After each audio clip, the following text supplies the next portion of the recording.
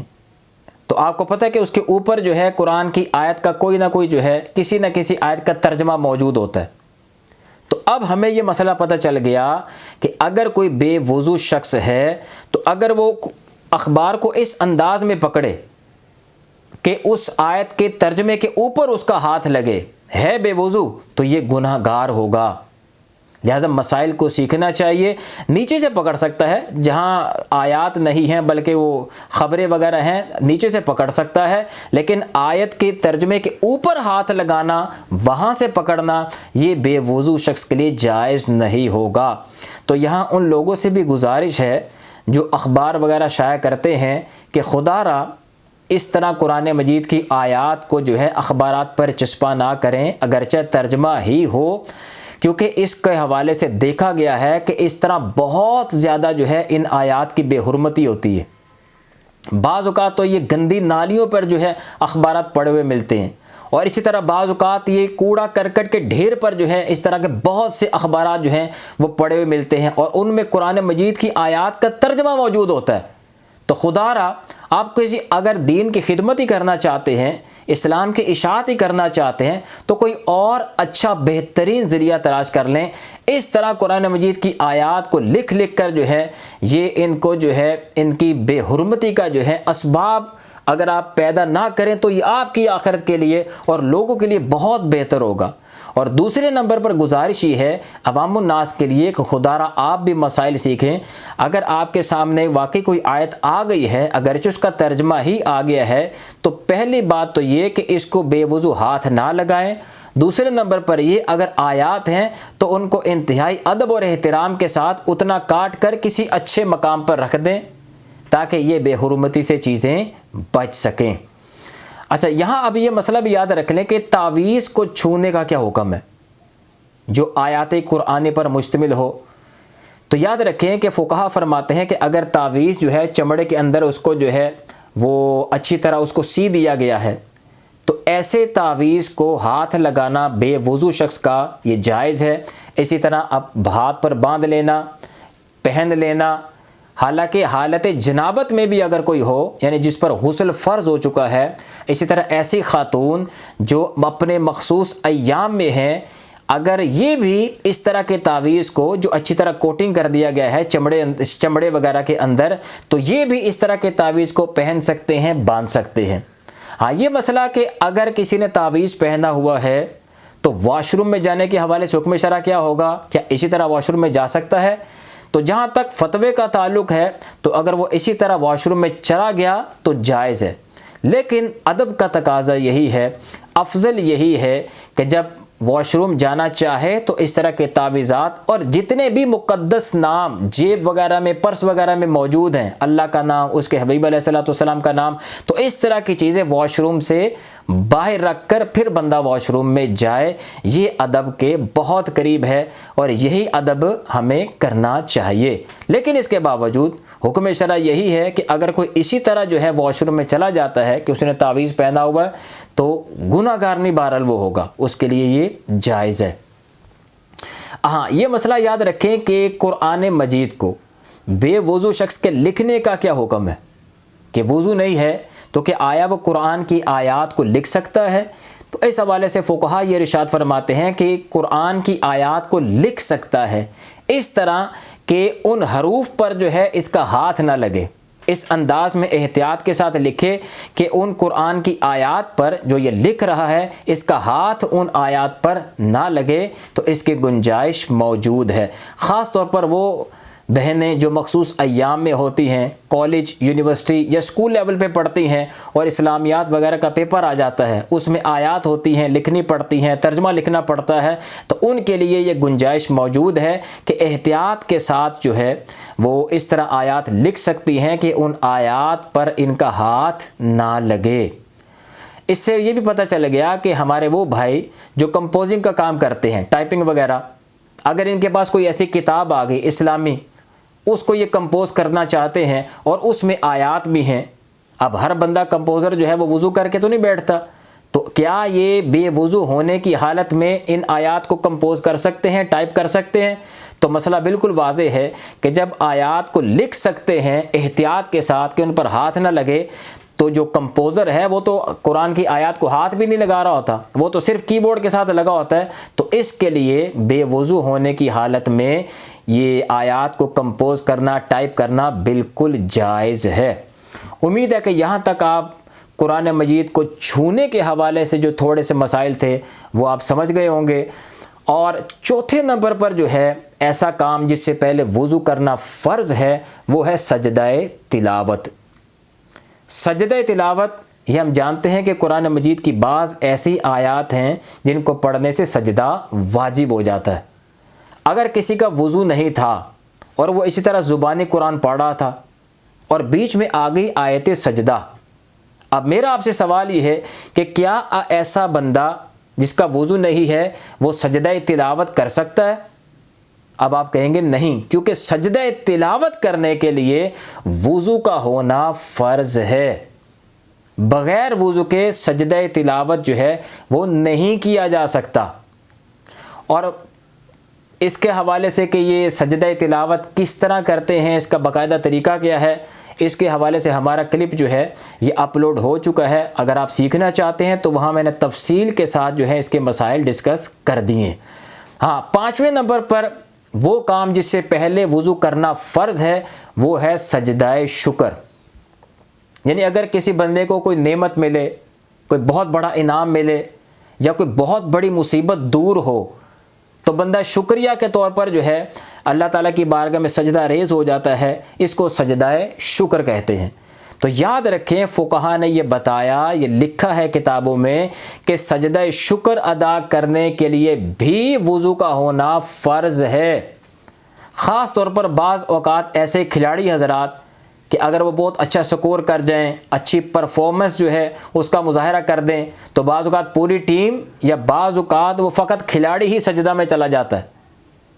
تو یہ سجدہ شکر جو ہے اگر تو اس کھلاڑی کا وضو ہے تو یہ کر سکتا ہے، اگر وضو نہیں ہے تو سجدہ شکر نہیں ادا کر سکتا۔ ہاں، ویسے دل سے یا زبانی کلمات سے جو ہے وہ اللہ تعالیٰ کا شکر ادا کر دے، لیکن سجدہ شکر ادا کرنے کے لیے بھی وضو کا ہونا فرض ہے۔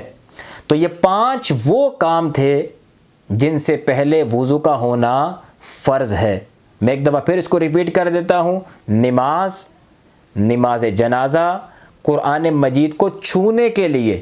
سجدہ تلاوت کے لیے اور سجدہ شکر کے لیے۔ اب ہم آتے ہیں کہ وہ کون سے ایسے کام ہیں جن سے پہلے وضو کا ہونا واجب ہے۔ تو یاد رکھیں فقط ایک کام ایسا ہے کہ جس سے پہلے وضو کا ہونا واجب ہے، اور وہ ہے طواف، یعنی خانہ کعبہ کے وہ 7 چکر جو لگائے جاتے ہیں، اس حالت میں یعنی طواف کے لیے وضو کا ہونا واجب ہے۔ اگر کسی نے بغیر وضو کے طواف کر لیا تو یہ تھا واجب، اور واجب کا اور فرض کا میں آپ کو فرق پہلے بتایا۔ اب یہاں دیکھیں، اگر کسی نے بغیر وضو کے یہ طواف کر لیا تو شریعت کہتی ہے کہ اس کا طواف تو ہو گیا، لیکن اب اس میں کراہت اس قدر شدید آ چکی ہے کہ یا تو اس کو وضو کر کے دوبارہ لوٹا لے، یا اس پر شریعت نے پلنٹی رکھ دی ہے، کفارہ رکھ دیا ہے، کفارہ ادا کر دے تو اس کی یہ کراہت بھی ختم ہو جائے گی۔ تو یہاں میں آپ کو بتا دوں، یہ یاد رکھیں کہ طواف جو ہے وہ نارملی 3 طرح کا ہوتا ہے: نفلی طواف، واجب طواف، فرض طواف۔ نفلی طواف کون سا؟ کہ جو نارمل جو ہے بندہ کپڑے پہن کے جو ہے عمرہ وغیرہ کرنے کے بعد جو کپڑے پہن کے جو ہے سلے ہوئے کپڑے پہن کر طواف کیا جاتا ہے، تو یہ نفلی طواف ہوتا ہے۔ جیسے لوگ وغیرہ آپ نے دیکھے ہوں گے خانہ کعبہ کا طواف کر رہے ہوتے ہیں، یہ نفلی طواف ہے۔ اسی طرح واجب طواف، عمرے کا طواف جو ہے یہ واجب طواف کے حکم میں۔ اور اسی طرح حج کے دوران جو اس کا فرض طواف ہے وہ طواف زیارت ہے۔ تو یہ طواف زیارت جو ہے یہ حج کا ایک رکن ہے، یہ فرض ہے۔ اب ان کے احکامات بھی سماعت فرما لیں۔ اگر کسی شخص نے بغیر وضو کے نفلی طواف کر لیا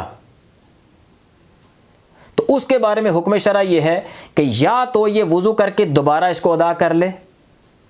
تو وہ اس کا جو ہے کراہت ختم ہو جائے گی، جو پلنٹی تھی وہ بھی ختم ہو جائے گی۔ اور اگر یہ دوبارہ وضو کر کے اس طواف کو نہیں کرتا تو شریعت مطہرہ نے اس پر جو پلنٹی رکھی ہے، جو کفارہ رکھا ہے، وہ ہے صدقہ۔ اب اس کو صدقہ دینا پڑے گا۔ صدقہ کی مقدار کیا ہے کہ ایک صدقہ فطر کی مقدار جو ہے کسی شرعی فقیر کو دے دے تو یہ جو کراہت تھی اس طواف کے حوالے سے، جو کمی تھی، جو نقصان ہوا تھا ثواب کا، وہ انشاءاللہ دور ہو جائے گا۔ تو یہاں آپ دیکھیں کہ شریعت نے پلنٹی رکھ دی، تو یہ نفلی طواف کے حوالے سے صدقہ لازم ہوگا اگر بے وضو اس نے نفلی طواف کیا۔ اور اگر کسی نے عمرے کا طواف جو ہے یہ بے وضو ہونے کی حالت میں ہی کر لیا تو اب اس کے حوالے سے حکم شرع یہ ہوگا کہ اس پر دم لازم آئے گا، یعنی حدود حرم میں اس کو بکرا یا بکری جو ہے وہاں اللہ کی راہ میں دینا ہوگا تاکہ یہ جو کمی اس کے جو ہے واجب طواف میں آئی ہے وہ پوری ہو سکے، یا وضو کر کے دوبارہ سے اس کو جو ہے طواف کر لے تو یہ دم ساکت ہو جائے گا۔ اگر یہ نہیں کرتا تو اس پر دم لازم ہے، دم دے گا تو انشاءاللہ یہ کمی پوری ہو جائے گی۔ اور اگر کسی نے فرض طواف جو ہے وہ بغیر وضو کے کر دیا، جیسے طواف زیارت میں نے بتایا، تو اس پر بھی دم لازم ہوگا۔ اس کو بھی حدود حرم میں جو ہے ایک بکرا یا بکری ذبح کرنا ہوگا تاکہ یہ جو کراہت آ گئی ہے اس طواف میں، جو نقصان ہوا ہے ثواب کا، یہ دور ہو سکے۔ تو امید ہے کہ آپ اس چیز کو سمجھ گئے ہوں گے۔ اب رہ گیا کہ بعض کام ایسے ہیں کہ جن سے پہلے وضو کرنا سنت مبارکہ ہے۔ اگر کسی نے ان کاموں کو کرنے سے پہلے وضو نہ کیا تو کیا حکم ہوگا؟ کام تو ہو جائیں گے لیکن ہم کہیں گے خلاف سنت ہوا، ثواب میں کمی آئی، کام ہو جائے گا۔ اب ان کی چند مثالیں میں آپ کے سامنے بیان کر دوں۔ جیسے حالت جنابت میں کھانے پینے سے پہلے، یعنی اگر کسی شخص پر غسل فرض ہو چکا ہے اور وہ کھانا پینا چاہتا ہے تو بعض اوقات یہ لوگ سوال کرتے ہیں کہ کیا حالت جنابت میں کھا پی سکتے ہیں؟ تو اب آپ کے سامنے کیس بالکل واضح ہے کہ اگر کوئی حالت جنابت میں ہے اور وہ کھانا چاہتا ہے، پینا چاہتا ہے، یا فقہا نے فرمایا کہ سونا چاہتا ہے، تو اس کے لیے سنت مبارکہ یہ ہے کہ وضو کر لے، اس کے بعد بلا کراہت جو ہے کھا پی سکتا ہے، کسی قسم کا کوئی حرج نہیں، سنت ہے۔ اور اگر کسی نے یہ وضو نہیں کیا، ڈائریکٹ کھا پی لیا تو خلاف سنت ہوا، ثواب میں کمی آئی، لیکن گناہ گار نہیں آپ اس کو کہیں گے۔ ٹھیک ہے، اس کا حکم یہ ہے۔ ہاں، یہ مسئلہ بھی یاد رکھیں کہ اگر کسی نے وضو نہیں کیا بلکہ فقط کلی کر لی، ہاتھ دھو لیے، تو اب بھی فقہا نے یہ فرمایا کہ اب بھی بہرحال اب اگر یہ کھائے گا پیے گا تو اب بھی اس پر کسی قسم کی کراہت اب باقی نہیں رہے گی۔ سنت یہ ہے کہ وضو کر لے، وگرنہ کم از کم ہاتھ دھو لے اور کلی کر لے تو اب کراہت ختم ہو جائے گی۔ ہاں، اس کے حوالے سے دوسرا یاد رکھیں کہ غسل جنابت سے پہلے وضو کرنا یہ سنت مبارکہ ہے۔ جیسا کہ بعض لوگ سوال کر لیتے ہیں کہ میں نے تو غسل کیا لیکن اس میں تو میں وضو کرنا ہی بھول گیا، تو اب حکم شرع کیا ہوگا؟ غسل ہوا کہ نہیں ہوا؟ تو یاد رکھیں جس پر غسل فرض تھا اگر غسل کرنے سے پہلے وضو کر لیتا تو یہ سنت مبارکہ تھا، یہ فرض واجب نہیں تھا۔ اگر اس نے وضو نہیں کیا، ڈائریکٹ غسل کر لیا، تب بھی اس کا غسل ادا ہو گیا لیکن خلاف سنت ہوا، ثواب میں کمی آئی۔ اسی طرح یہ مسئلہ بھی یاد رکھیں کہ اذان کہنے کے لیے وضو کا ہونا سنت مبارکہ ہے۔ اب یہ بات بالکل واضح ہے کہ اگر کسی بندے نے وضو نہیں کیا، ڈائریکٹ جا کے مسجد میں اذان دے دیتا ہے، تو میرا آپ سے سوال یہ ہے کہ اذان ہوئی کہ نہیں ہوئی؟ تو جواب واضح ہے کہ اذان کے لیے وضو کا ہونا سنت مبارکہ تھا۔ اگر یہ سنت چھوڑی ہے تو اذان بہرحال اس کی ہو چکی ہے، لیکن ہم کہیں گے کہ خلاف سنت ہوئی، ثواب میں کمی آئی، اس کو ایسا نہیں کرنا چاہیے تھا، لیکن اذان ہو چکی ہے۔ اسی طرح اقامت کہنے کے لیے وضو کا ہونا سنت مبارکہ ہے۔ اقامت یعنی جس کو ہم تکبیر کہنا کہتے ہیں، جماعت کھڑی ہونے کے لیے جو تکبیر پڑھی جاتی ہے اس کو اقامت کہتے ہیں، اس کے لیے بھی وضو کا ہونا سنت مبارکہ ہے۔ اگر کسی بے وضو شخص نے تکبیر پڑھ دی، اقامت کہہ دی، تو اقامت تو ہو جائے گی لیکن وہی بات ہے کہ خلاف سنت ہوگی، ثواب میں کمی آئے گی۔ اسی طرح یہ بھی فقہا نے لکھا کہ جمعہ کے خطبہ کے لیے اور عیدین کے خطبہ کے لیے، یعنی دونوں عیدین کا جو خطبہ ہوتا ہے، ان خطبوں کے لیے وضو کا ہونا سنت مبارکہ ہے۔ اس کا مطلب یہ ہوا کہ اگر کسی نے امام صاحب نے بے وضو ہونے کی حالت میں جمعے کا خطبہ پڑھ دیا یا عیدین کا خطبہ پڑھ دیا تو آیا خطبہ ہوا کہ نہیں ہوا؟ تو جواب اب آپ کے سامنے ہے کہ ہم کہیں گے کہ خطبہ تو ہو گیا لیکن خلاف سنت ہوا، ثواب میں کمی آئی، ایسا کرنا نہیں چاہیے تھا۔ لیکن اگر کسی نے بہرحال بغیر وضو کے بھی خطبہ پڑھ دیا تو خطبہ ہو چکا ہے۔ اور یہ بڑا ہم مسئلہ یاد رکھیں کہ سعی کے دوران یعنی صفا اور مروہ کے درمیان جو 7 چکر لگائے جاتے ہیں، اس دوران وضو کا ہونا جو ہے، اس سے پہلے وضو کر لینا، یہ سنت مبارکہ ہے۔ یعنی اگر کسی نے صفا اور مروہ کے درمیان 7 چکر لگائے اور وضو نہیں کیا، بغیر وضو کے ہی 7 چکر لگا دیے، تو میں آپ سے سوال یہ کرتا ہوں کہ کیا یہ سعی ہو گئی اس کی کہ نہیں ہوئی؟ اب آپ کہیں گے کہ چونکہ اس سے پہلے وضو کرنا سنت مبارکہ ہے، ہم یہ کہیں گے کہ یہ خلاف سنت تو ہوا کام، ثواب میں کمی تو آئی لیکن یہ کام ہو گیا ہے، یہ سعی اس کی ہو گئی ہے۔ اس کے بعد یہ حلق کروا کے اپنا عمرہ وغیرہ ختم کر دیں تو بالکل شرعاً جائز ہے۔ اس سے آپ اندازہ کریں کہ اگر آپ صاحب علم ہیں، مسائل کو جاننے والے ہیں، تو آپ دیکھیں اپنے لیے کتنی آسانیاں پیدا کر سکتے ہیں، شریعت کتنی آسان ہو جاتی ہے۔ مثال کے طور پر آپ صفا اور مروہ کے درمیان چکر لگا رہے ہیں، آپ کا درمیان میں وضو ٹوٹ جاتا ہے، اب آپ دیکھتے ہیں رش بہت زیادہ ہے، وضو کرنے جائیں گے تو پتہ نہیں کب واپس آئیں گے، فیملی آپ کے ساتھ ہے، ان کو چھوڑ کے بھی نہیں جا سکتے۔ اگر آپ کو مسئلہ پتہ ہے کہ بغیر وضو کے بھی بہرحال سعی ہو جاتی ہے، یہ نہیں کہ فرض اور واجب تھا وضو یہاں ہونا،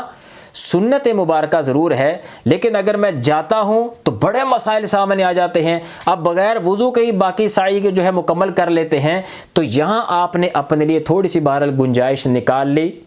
کہ آپ کی سعی ہو جائے گی، تو آپ اتنی بڑی مشقت سے بچ جائیں گے۔ اور اگر آپ کو مسئلے پتہ نہ ہو اور آپ یہ سمجھتے ہوں کہ یہ تو فرض ہے، میرا تو وضو ہی نہیں ہے تو میں تو کر ہی نہیں سکتا، تو پھر جائیں گے کہاں وضو کر کے آئیں گے، پتہ نہیں کب آئیں گے، فیملی کو کہاں چھوڑیں گے۔ تو یہ ہے کہ اگر آپ دین سیکھ جاتے ہیں تو اپنے لیے بہرحال ایسی صورتحال میں کہ جہاں بہت زیادہ کنڈیشنز جو ہیں وہ پیچیدہ ہو جائیں تو بندہ تھوڑا سی وہاں ریلیکس حاصل کر لے، تو یہ اس کے لیے گنجائش نکل آتی ہے۔ اگرچہ ہم یہی کہیں گے کہ ایسی حالت میں بھی خلاف سنت تو ہوا، ثواب میں تو کمی آئی، لیکن بہرحال اس کے یہ صفا مروہ کے درمیان چکر لگانے کا عمل جو ہے یہ ہو جائے گا۔ ہاں، یہ بھی یاد رکھیں کہ رسول اللہ صلی اللہ علیہ وسلم کے روضہ پاک کی زیارت کو جاتے ہوئے اس وقت وضو کا ہونا جو ہے یہ سنت مبارکہ ہے، یہ بھی سنتوں میں سے اس کو لکھا ہے۔ یہاں یہ سوال پیدا ہوتا ہے کہ آپ نے یہ کہا کہ رسول اللہ صلی اللہ علیہ وسلم کے روضہ پاک کی زیارت کو جاتے ہوئے وضو کرنا سنت مبارکہ ہے، یہ کیسے ممکن ہے؟ سنت تو وہ کام ہے کہ جو نبی علیہ الصلوۃ والسلام نے کیا، تو یہ کیسے ممکن ہے کہ نبی علیہ الصلوۃ والسلام وضو فرما کر اپنے ہی قبر مبارک کی زیارت کو جاتے ہوں؟ تو دیکھیں ہمارے فقہاء نے اس کے دو جواب دیے۔ ایک یہ ہے کہ سنت جو ہے فقط رسول اللہ صلی اللہ علیہ وسلم کے مبارک اعمال و افعال پر ہی اس کا اطلاق نہیں ہوتا، بلکہ صحابہ کرام علیہم رضوان کے افعال پر بھی بعض اوقات سنت کا اطلاق کر دیا جاتا ہے، یعنی ان کے اعمال کو بھی سنت کہہ دیا جاتا ہے۔ لہٰذا یہ ہو سکتا ہے کہ یہ صحابہ کرام علیہم رضوان کی سنت ہو کہ وہ وضو کر کے نبی علیہ الصلوۃ والسلام کے روضہ پاک کی زیارت کو جاتے ہوں، اسی نسبت سے اس کو سنت کہہ دیا گیا۔ اور دوسرا اس کا جواب یہ دیا فقہاء نے کہ یہ بہت ممکن ہے کہ نبی علیہ الصلوۃ والسلام جب بقیع جو ہے قبرستان کی طرف تشریف لے جاتے ہوں، یا شہدائے احد کے مزارات کی زیارت کو جب آپ تشریف لے جاتے ہوں تو وضو فرما کر جاتے ہوں، تو چونکہ قبرستان جانا، اسی طرح مزارات پر جانا شہداء کے، یہ وضو کر کے جانا ثابت ہے نبی علیہ الصلوۃ والسلام سے، تو اسی طرح نبی علیہ الصلوۃ والسلام کے روضہ پاک پر جو ہے با وضو ہو کر جانا، اسی سنت کو سامنے رکھتے ہوئے بھی اس کو سنت کہہ دیا گیا۔ تو یہ چند ایک سنتیں تھیں کہ یہ وہ کام ہیں جن سے پہلے وضو کا ہونا سنت مبارکہ ہے۔ اب آخر میں چند ایک ایسے کام کہ جن سے پہلے وضو کا ہونا مستحب کے درجے میں ہے، یعنی بہت اچھا ہے کہ بندہ وضو کر کے یہ کام کرے، لیکن اگر وضو نہیں کیا تو بہرحال اس میں کسی قسم کی کراہت بھی نہیں ہے۔ سب سے پہلے یاد رکھیں کہ فقہاء فرماتے ہیں کہ سونے کے لیے وضو کر لینا یہ مستحب کے درجے میں ہے، جیسے کہ میں نے پہلے آپ کو حدیث بیان کی کہ کتنی فضیلت بیان کی گئی ہے۔ لہذا اگر کوئی بندہ رات کو سونے سے پہلے وضو کر لے تو یہ مستحب ہے، بہت اچھا کام ہے۔ نمبر 2، اٹھنے کے بعد جب بندہ سو کر اٹھے تو اب وضو کر لے تو یہ بھی مستحب کے درجے میں ہے۔ تیسرا اور انتہائی اہم نقطہ، فقہاء فرماتے ہیں کہ میت کو نہلانے کے بعد یا اٹھانے کے بعد وضو کر لینا مستحب کے درجے میں ہے۔ لوگ یہ سوال کرتے ہیں کہ میت کو نہلانے کے بعد کیا غسل کرنا فرض ہو جاتا ہے؟ تو جواب آپ کے سامنے آ گیا کہ شریعت مطہرہ نے اس موقع پر فقط وضو کو ہی مستحب قرار دیا ہے، یعنی یہ ایسا نہیں ہے کہ کسی نے مردے کو غسل دیا تو وضو بھی ٹوٹ جائے گا یا غسل فرض ہو جائے گا، نہیں، بلکہ شریعت کا حکم یہ ہے کہ اگر کسی نے میت کو نہلایا ہے تو بہتر ہے کہ وضو کر لے۔ جب وضو کرنا بہتر قرار دیا گیا ہے، وضو کو فرض اور واجب نہیں قرار دیا شریعت مطہرہ نے، تو غسل کہاں سے فرض اور واجب ہو جائے گا؟ تو یہ بہت اہم نقطہ ہے، امید ہے کہ آپ اس چیز کو سمجھ گئے ہوں گے۔ یہ بھی یاد رکھیں کہ فقہاء نے لکھا کہ اگر کسی کو غصہ آ جائے تو اب اس کے لیے مستحب ہے کہ وہ وضو کر لے۔ اسی طرح یہ بھی فقہاء نے لکھا کہ اگر میاں بیوی ایک دوسرے کے قریب ہونا چاہتے ہیں تو اس عمل سے پہلے وضو کر لینا یہ مستحب کے درجے میں ہے، اور اس کے میڈیکلی پوائنٹ آف ویو سے بہت سے فائدے بھی ہیں۔ اور یہ بھی یاد رکھیں کہ فقہاء نے یہ بھی لکھا کہ زبانی قرآن مجید پڑھنے کے لیے وضو کر لینا مستحب کے درجے میں ہے۔ یہ میں آپ کو کافی تفصیل سے بتایا کہ اگر کسی کا وضو نہیں ہے تو وہ زبانی قرآن پڑھ سکتا ہے، لیکن مستحب یہ ہے کہ اگر وہ زبانی قرآن مجید بھی پڑھنا چاہتا ہے تو مستحب ہے کہ وضو کر لے، بہت بہتر ہے۔ اور اگر نہیں وضو کرتا تو بہرحال یہ بے وضو ہونے کی حالت میں بھی زبانی قرآن پڑھ سکتا ہے۔ ہاں، یہ بھی یاد رکھیں کہ فقہاء نے یہ بھی لکھا کہ اسلامی کتب کو چھونے کے لیے، جیسے احادیث کی کتابیں ہیں، تاریخ کی ہیں، فقہ کی کتب ہیں، تو ان اسلامی کتب کو چھونے کے لیے وضو کر لینا مستحب کے درجے میں ہے۔ اسی طرح فقہا نے فرمایا کہ علم دین پڑھنے پڑھانے کے لیے وضو کر لینا مستحب کے درجے میں، جیسے میں آپ کے سامنے بیان کر رہا ہوں اور آپ لوگ سن رہے ہیں، تو یہ کنڈیشن جو ہے، اگر میں بے وضو بھی ہوتا تو یہ ایسا نہیں تھا کہ میں گنہگار ہوتا، بلکہ مستحب یہ لکھا ہے، بہت بہتر ہے کہ جب آپ پڑھا رہے ہیں، علم دین سیکھنے سکھانے کا معاملہ ہے، تو وضو میں ہونا یہ مستحب کے درجے میں۔ ہاں یہ بھی یاد رکھیں کہ فقہا نے یہ بھی لکھا کہ جمعہ اور عیدین کے علاوہ اور دیگر جتنے خطبات ہیں، خطبے وغیرہ پڑھے جاتے ہیں، جیسے نکاح کا خطبہ، تو ان خطبات کے لیے وضو کا ہونا مستحب کے درجے میں ہے۔ اگر آپ سے پوچھے کہ جمعے کا خطبہ اگر کسی نے پڑھنا ہو تو اس سے پہلے وضو کا کیا حکم ہے، آپ کہیں گے سنت مبارک ہے۔ اچھا، نکاح کا خطبہ جو پڑھا جاتا ہے اس میں وضو کا ہونا ضروری ہے کہ نہیں؟ اب آپ اس کو بتائیں گے کہ وضو کا ہونا فرض واجب تو نہیں، مستحب ہے، اچھا کام ہے۔ اگر کسی نے بغیر وضو کے نکاح کا خطبہ پڑھ دیا تب بھی بالکل جائز ہے۔ یہ بھی اہم مسئلہ یاد رکھیں کہ فقہا نے یہ بیان کیا کہ سطر غلیظ کو چھونے کے بعد وضو کر لینا مستحب ہے، یعنی اگر کسی نے اپنی شرمگاہ کو ہاتھ لگا لیا یا کسی کی شرمگاہ کو ہاتھ لگا لیا، تو اگر پہلے سے وضو تھا تو وضو ٹوٹا نہیں، کیونکہ اس کے بعد فقہا نے لکھا کہ شرمگاہ کو سطر غلیظ کو ہاتھ لگانے کے بعد بہتر ہے بندہ وضو کر لے۔ یہ نہیں فرمایا کہ فرض ہے یا واجب ہے کہ دوبارہ وضو کرے، نہیں، فرمایا بہتر ہے کہ آپ دوبارہ وضو کر لیں۔ لیکن اگر کوئی نہیں کرتا تو اس کا مطلب کہ سطر غلیظ کو ہاتھ لگانے سے وضو ٹوٹتا نہیں ہے۔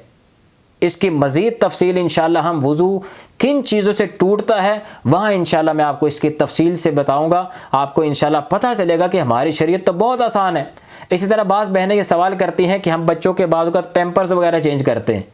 تو بعض اوقات بچے کو جو ہے وہ برہنہ حالت میں دیکھ بھی لیتے ہیں، اس کی شرمگاہ کو ہاتھ بھی لگ جاتا ہے، تو وضو ٹوٹے گا کہ نہیں ٹوٹے گا؟ اب آپ کو جواب پتہ چل گیا کہ جب اپنی شرمگاہ کو، یا مثال دے رہا ہوں کہ بیوی کی شرمگاہ کو اگر کسی نے ہاتھ فقط لگا دیا تو اس سے بھی وضو نہیں ٹوٹتا، چونکہ اس موقع پر جو ہے شریعت مطہرہ نے مستحب رکھا ہے کہ انسان جو ہے وضو کر لے، فرض یا واجب نہیں ہے۔ مزید تفصیلات انشاءاللہ وضو کن چیزوں سے ٹوٹتا ہے وہاں بیان کر دیں گے انشاءاللہ۔ یہ بھی یاد رکھیں کہ اگر کوئی گناہ کر بیٹھے، مثال کے طور پر کسی نے غیبت کی، گالی دی، گانا گایا، فلم ڈرامے دیکھ لیے، یا اسی طرح جو ہے اور اس طرح کی جو اس نے حرکتیں کی، جھوٹ بولا، تو ان گناہوں کے بعد وضو کر لینا مستحب کے درجے میں ہے۔ یعنی اگر کسی کا وضو تھا اور اس نے یہ گناہ کر لیے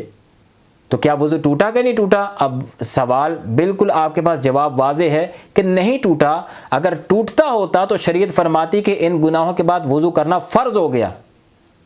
تو شریعت فرماتی ہے کہ ان گناہوں کی وجہ سے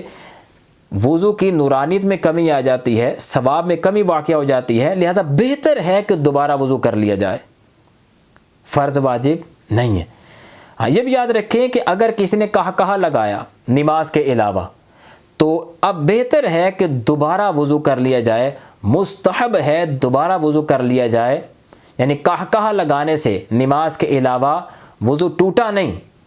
وہی بات، کیونکہ اگر ٹوٹا ہوتا تو فقہا فرماتے کہ وضو کرنا فرض ہے، جبکہ یہاں فقہا فرما رہے ہیں کہ بہتر ہے کہ دوبارہ وضو کر لیا جائے۔ اسی طرح یہ بھی یاد رکھیں کہ کسی عورت کے بدن کو ہاتھ لگ گیا تو اب اس کے بعد بہتر ہے کہ بندہ دوبارہ وضو کر لے، یہ مستحب کے درجے میں ہے۔ اس کا مطلب یہ ہوا کہ اگر کسی نے اپنی عورت کو گلے لگایا، بوسہ لیا، تو میرا سوال یہ ہے کہ اس کا وضو ٹوٹے گا کہ نہیں ٹوٹے گا؟ تو اس نقطے پر آپ غور کریں تو مسئلہ بالکل واضح ہے کہ شریعت نے فرمایا کہ اگر آپ کسی عورت کو چھو دیتے ہیں تو اب مستحب کے درجے میں ہے کہ دوبارہ وضو کر لیں، لیکن اگر آپ وضو نہیں کرتے دوبارہ تو وہ پہلا والا وضو بھی ویلڈ ہے، وہ ٹوٹا نہیں۔ مزید تفصیلات انشاءاللہ وہ بعد میں انشاءاللہ ڈسکس کریں گے۔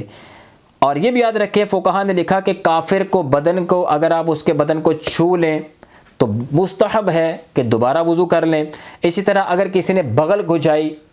اپنی بغل کو کھجایا تو بہتر ہے، مستحب ہے کہ وضو کر لیا جائے۔ اسی طرح کسی نے بت کو ہاتھ لگایا، یہ عیسائیوں کا کراس یعنی سلیب، اس کو ہاتھ لگایا تو